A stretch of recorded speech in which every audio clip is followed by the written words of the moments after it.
Үндэсний үйлдвэрлэгч баялаг бүтээгчдийн маань бараа бүтээгдэхүүний борлуулалт мөн үйлдвэрлэлийн галц нь бол эрс нэмэгдэх байх гэж харж байна. Намрын ногоо өдрүүд арга хэмжээ 17 дахь жилдээ амжилттай сайхан зохион байгуулж одоо өндөрлөж байна.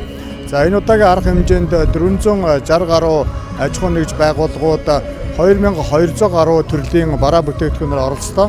За энэ жил бол нэг тэр бомд 400 сая төгрөгийн борлуулалт хийгдсэн байна.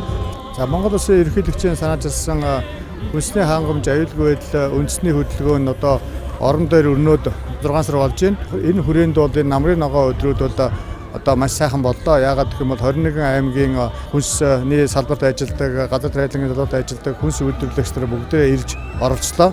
Тэгээд энэ удаагийн одоо борлуулалт бас өндөр байлаа. Хоёрдугаар хүнсний хувьсгал болон энэ намрын ногоо өдрүүд арга хэмжээ яг давхцаж байгаагаараа бас онцлогтой.